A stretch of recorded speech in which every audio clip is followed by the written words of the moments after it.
사도행전 12장 13절에서 19절까지를 한 목소리로 같이 읽겠습니다.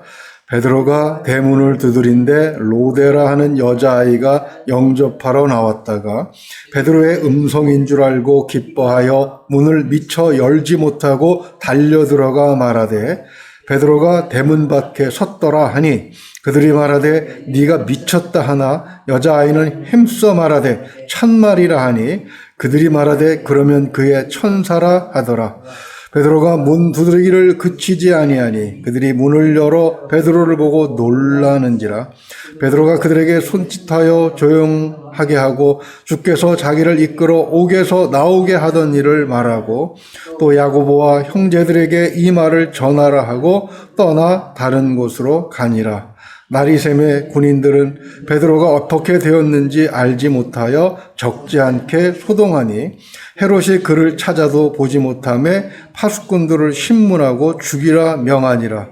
헤롯이 유대를 떠나 가이사라로 내려가서 머무니라. 아멘. 예, 베드로가 풀려나서 마가라는 요한의 어머니의 집에 지금 다 도착한 내용부터 보고 있습니다. 기도했기 때문에 베드로가 풀려났을까? 기도하지 않아도 베드로의 역할이 남았기 때문에 풀려나지 않았을까? 왜 베드로는 기적적으로 풀려나게 하신 하나님이 12장 2절 말씀처럼 야고보는 순교하게 그냥 놔두셨을까? 12장에서 일어난 사건을 두고 우리는 여러 가지로 질문을 해볼 수 있을 것입니다. 초대 예루살렘 교회에서 일어난 일들을 생각해 보면 답은 바로 나오죠. 교회는 핍박과 시련이 닥쳤을 때 그것을 피해서 유대와 사마리아로 박해를 피해서 움직였을지는 몰라도 두려워하지 않았다는 사실을 우리가 앞에서 이미 살펴보았습니다. 오히려 시련을 발전과 성장의 계기로 삼았던 것이죠. 시련을 통해 교회와 성도가 연단을 받아서 성장하고 발전하지만 성경은 또 이에 발맞춰서 핍박과 박해도 점점 도를 더해간다는 것을 알려주십니다. 왜 그렇습니까? 베드로전서 1장 7절을 보면은요, 너희 믿음의 확실함은 불로 연단하여도 없어질 금보다 더 귀하여 예수 그리스도께서 나타나실 때 칭찬과 영광과 존귀를 얻게 할 것이니라.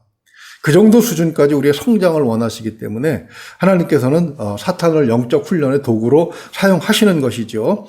물론 하나님께서 징계로 주시는 그런 시련도 있습니다. 그러나 그것마저도 다 이유가 있습니다. 우리가 그것도 기쁘게 받아야 되는 것인데 히브리서 12장 11절을 보게 되면 무릇 징계가 당시에는 즐거워 보이지 않고 슬퍼 보이나 후에 그로 말미암아 연단 받은 자들은 의와 평강의 열매를 맺느니라. 이렇게 말씀을 하고 있기 때문입니다. 시련의 때에 그럼 교회와 성도가 할 일은 무엇이냐? 그것은 기도라는 것이죠. 오늘 본문은 기도를 왜 해야 되는지에 대해서 다시 한번 강조를 하고 계십니다. 이것이 핍박과 박해를 허락하시는 이유이기도 한데 왜냐하면 때때로 우리가 성공에 도취되어 기도를 잊을 수도 있고 또 기도에 대한 잘못된 생각을 가질 수도 있기 때문에 그렇습니다. 우리 기독교인 치고 기도의 중요성에 대해서 모르는 사람이 어디 있겠습니까? 그러나 아는 것과 실천하는 것 사이에는 항상 괴리가 있게 마련이지요. 오늘 본문은 성도의 삶에 있어서 기도에 익숙해지는 것이 왜 필요한가 하는 것을 우리에게 다시 한번 설명을 해주고 있습니다. 우선 오늘 교회의 모습을 한번 생각을 해보죠. 기도의 응답이 매우 어색하게 느껴집니다. 베드로가 그들이 기도했는데 베드로가 풀려났습니다. 그리고 그들 앞에서 문을 두드리고 있는데 그들은 그것을 믿지 않아요. 자기들이 바라고 소망했던 기도의 응답이 주어졌는데 왜 그들은 믿지 않는 것인가? 야고보가 순교하고 베드로가 체포되어 구금되었을 때 그때 교회가 비로소 막 당황하기 시작한 것 같습니다. 5절을 다시 한번 보면은요. 이에 베드로는 옥에 갇혔고 교회는 그를 위하여 간절히 하나님께 기도하더라. 야고보가 순교할 때까지는 예수님께서도 십자가에서 죽으셨는데 그의 제자들도 그럴 수 있지라고 생각했을 것입니다. 당연하게 받아들였을 수도 있습니다. 그런데 거기서 끝나지 않고 베드로가 투옥되었을 때 교회는 비로소 사태가 심각한 지경에 이를 수 있다는 사실을 깨닫게 된 것이죠. 이러한 자각은 성도들 사이에 공통적으로 일어났습니다. 그래서 그들은 모였고 간절히 기도하게 된 것입니다. 베드로가 풀려나 천사의 인도를 따라서 마가 요한의 집에 도착했을 때 12절 말씀처럼 그들은 그곳에서 열심히 기도하고 있었습니다. 그런데 성경이 간절히 기도했다라고 말씀하실 때 그것은 어제도 설명드린 것처럼 힘이 닿을 때까지 하는 기도를 말씀하시는 것임을 알 수가 있습니다. 근데 문제는 15절에서 발견이 됩니다. 오늘 15절만 다시 한번 볼까요? 그들이 말하되 네가 미쳤다 하나 여자아이는 힘써 말하되 참말이라 하니 그들이 말하되 그러면 그의 천사라 하더라. 그러니까 로데라 하는 조그만 여자아이가 베드로가 문 앞에 도착해 있다는 사실을 전했을 때에 기도하던 자들은 그것을 믿지 않았습니다. 응답이 문 밖에서 기다리고 있는데 그들은 문을 열 생각을 하지 않고 있는 거예요. 기뻐 날뛰며 전하는 조그만 계집아이의 소식을 듣고 그들은 오히려 그 아이를 미쳤다고 치부하고 있는 것입니다. 상당히 어색한 모습이죠. 기도는 왜 하는 것이며 기도의 응답에 대해서 믿지 못하는 이유가 무엇인가? 기도가 도대체 그렇다면 그죠? 그렇게 믿지 못하고 하는 기도라면 무슨 의미가 있겠는가? 그런 질문을 이 본문이 하게 하고 있는 것입니다. 자, 기도가 어색한 교회. 거기에는 물론 이유가 있습니다. 무슨 일이든지 아니 땐 굴뚝에 연기가 나지는 않겠지요. 이유가 있다는 것입니다. 결론을 먼저 말씀드리면 그들은 기도에 대해서 잘못 알고 있거나 기도하는 습관이 되지 않았던 것입니다. 먼저 기도에 대한 지식의 오류. 그러니까 기도가 무엇인지에 대한 잘못된 생각을 그들이 가질 수 있었다는 것입니다. 예루살렘 교회 성도들은 유대교에서 옮겨온 지 얼마 되지 않은 사람들입니다. 사실 그때만 해도, 오늘 본문 말씀만 해도 유대교와 기독교는 분리되지 않았습니다.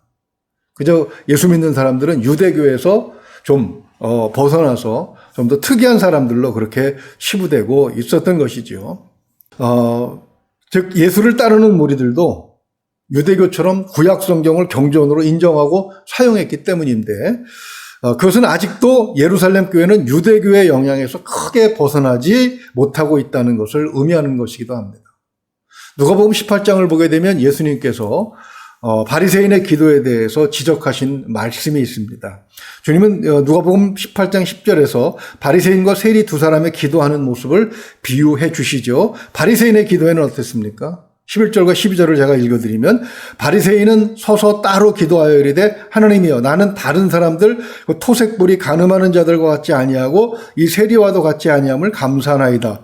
나는 일에 2번 금식하고 또 소득의 11조를 드리나이다 하고 세리의 기도는 가슴을 치면서 저 구석에서 회개하는 기도였지만 바리새인의 기도는 사람들에게 자신의 위대함을 드러내기 위해서 저자거리에 서서 큰 소리로 기도하는 그것이었음을 지적한 것이죠. 누구의 기도가 예루살렘 교회 성도들에게 더 큰 영향을 주었겠습니까? 아직 예수님의 말씀은 이렇게 신약 성경으로 이렇게 모아져서 전해지지 않았을 때입니다. 여전히 그들은 유대교의 바리새인들의 기도의 영향을 더 많이 받고 있었어요.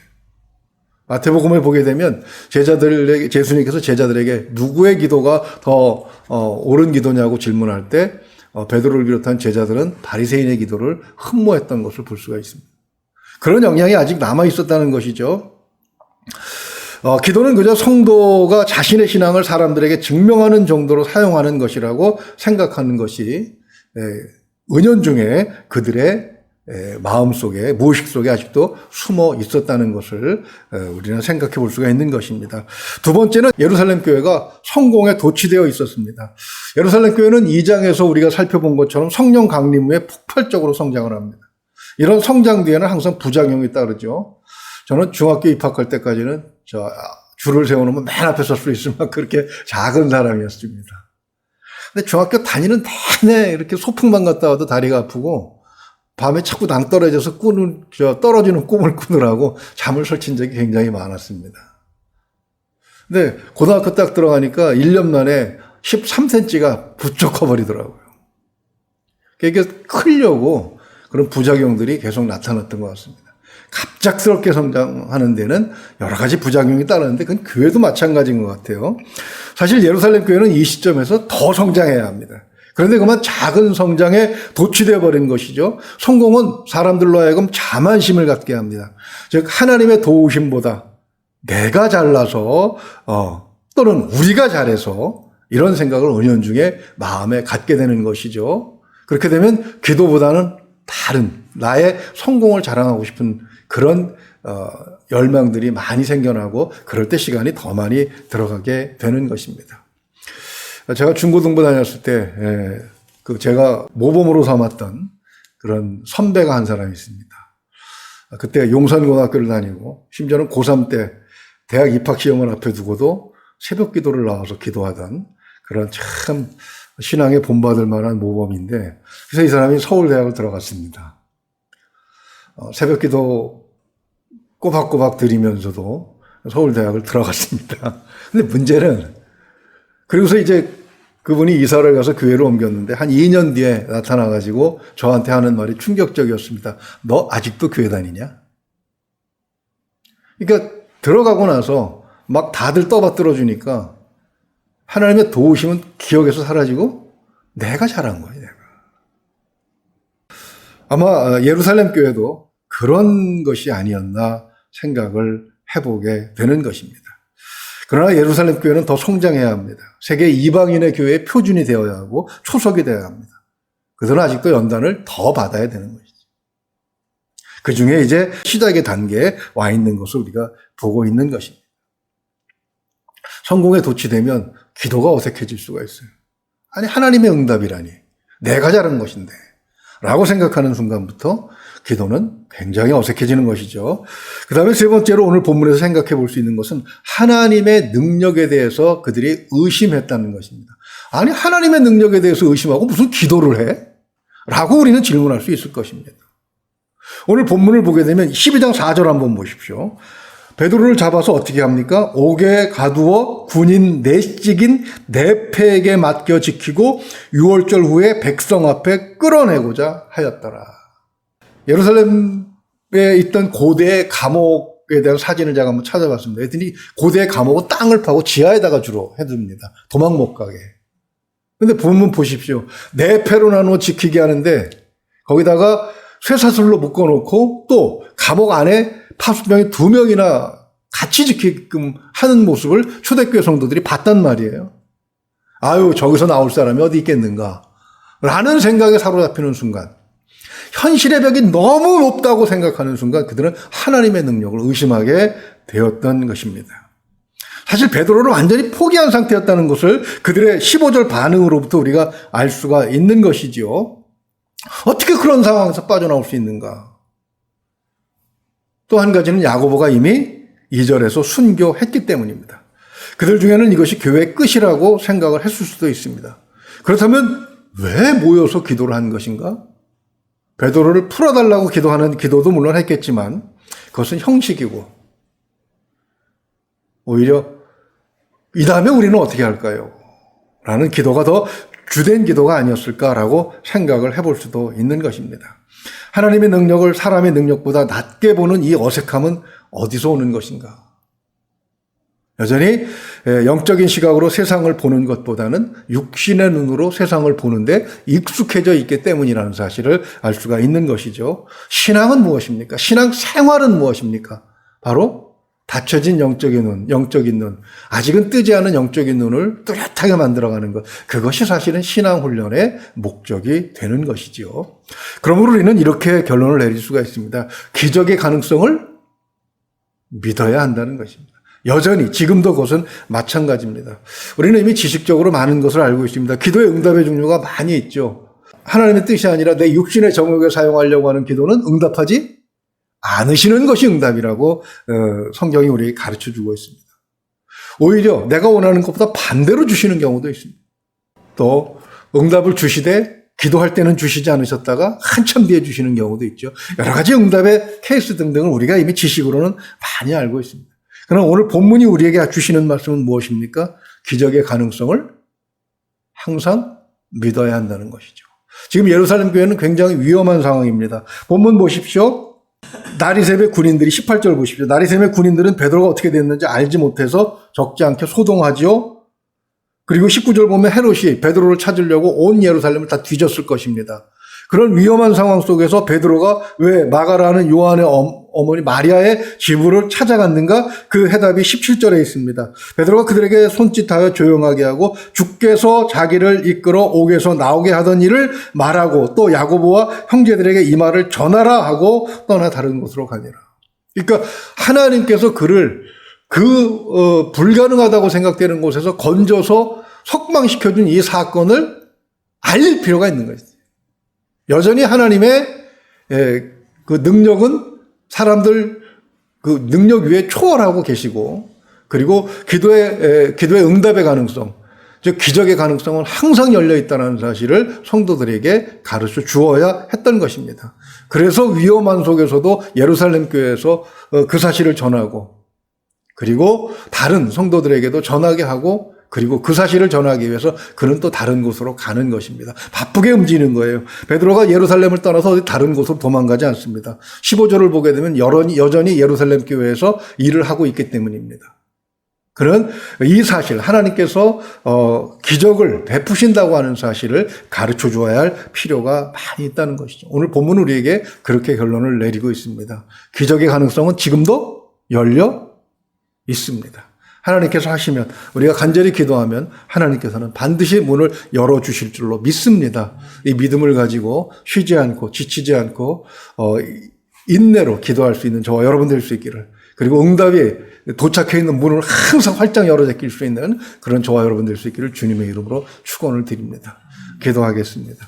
은혜로우신 우리 아버지 하나님, 기도 응답의 가능성, 그것이 기적일지라도 그 가능성은 항상 열려 있음을 말씀을 통해서 확인하게 하시니 감사합니다.